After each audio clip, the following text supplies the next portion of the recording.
Israel ও যুক্তরাষ্ট্র যখন ইরানে হামলা চালাচ্ছিল তখন নীরব অবস্থান নিয়েছিল তেহরানের সবচেয়ে প্রভাবশালী দুই মিত্র চীন ও রাশিয়া। চীনের তিয়ানজিন শহরে সাম্প্রতিক এক বৈঠকে ইরানের উপপররাষ্ট্রমন্ত্রী আব্বাস আরাকচি সাফ জানিয়ে দেন, আঞ্চলিক জোটগুলোর উচিত ছিল যৌথভাবে মার্কিন আগ্রাসনের জবাব দেয়া। ইরানের সামরিক ও পারমাণবিক স্থাপনা আক্রান্ত হওয়ার ঘটনায় পাল্টা জবাব দেবে পুরনো মিত্ররা। তেহরান এমন আশা করলেও বাস্তবে সেরকম কিছু ঘটেনি। এর ফলে চীন রাশিয়ার সঙ্গে ইরানের বন্ধুত্বের গভীরতা নিয়ে দেখা দিয়েছে নানা রকম সন্দেহ।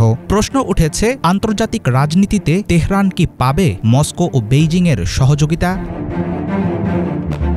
যুক্তরাষ্ট্রের সঙ্গে বাণিজ্য যুদ্ধ চলমান থাকলেও ইরানের পক্ষ নিয়ে সরাসরি কোনো পদক্ষেপ নেয়নি চীন, বরং কৌশলে নিষ্ক্রিয় অবস্থান বজায় রেখেছে দেশটি। সাম্প্রতিক ব্রিক্স সম্মেলনেও ইরানের বিরুদ্ধে হামলার ঘটনায় শুধু উদ্বেগ জানানো হয়েছে, কোনোভাবে যুক্তরাষ্ট্র বা ইসরায়েলকে দায়ী করা হয়নি। ওয়াশিংটন ও তেল আবিবের নামও বলা হয়নি কোথাও।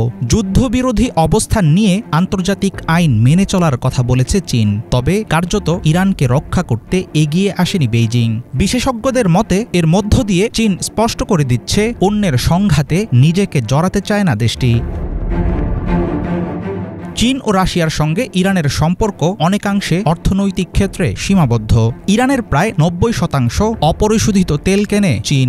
এই ব্যবসার মাধ্যমে 2024 সালে প্রায় $40 বিলিয়ন মুনাফা অর্জন করেছে তেহরান। পারস্পরিক বাণিজ্য চলমান থাকলেও চীন ইরানের মাঝে কোনো আনুষ্ঠানিক সামরিক চুক্তি নেই। এমনকি রাশিয়াকেও সরাসরি বড় অস্ত্র দেয়নি চীন, বরং জ্বালানি কিনে ও রিনিউয়েবল এনার্জি দিয়ে মস্কোর সামরিক শক্তি বজায় রাখতে সাহায্য করেছে দেশটি।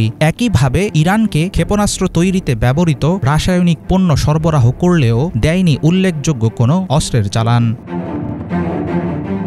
ইসরায়েল ও ইরানের সর্বশেষ সংঘাত একথা পরিষ্কার করে দিয়েছে, চীন ও রাশিয়া ইরানের মিত্র হলেও নিজেদের স্বার্থকেই বড় করে দেখছে দেশ দুটো। বিশ্লেষকরা বলছেন, ইরান যতই চীনের দিকে ঝুঁকুক, বেইজিংয়ের মূল চাহিদা হল মধ্যপ্রাচ্যে স্থিতিশীলতা। চীন, রাশিয়া, ইরান ও উত্তর কোরিয়ার মধ্যে বাস্তবিক অর্থে কোনো সামরিক জোট নেই। পশ্চিমা বিরোধী অসন্তোষের দিক থেকে তাদের মধ্যে মিল থাকলেও এর উপর ভিত্তি করে শক্তিশালী কোনো জোট তৈরি সম্ভব না। ফলে আগামীতে ইরানের পেছনে দাঁড়িয়ে যুদ্ধে লড়বে চীন ও রাশিয়া, এমনটা ভাবার সুযোগ প্রায় নেই বললেই চলে।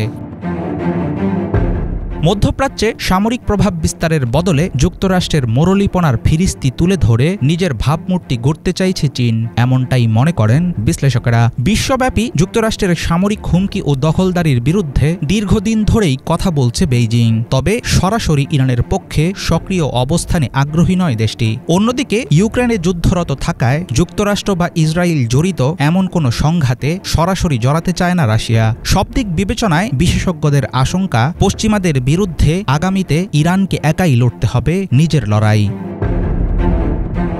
হাফিজুল ইসলাম, বাংলা ভিশন।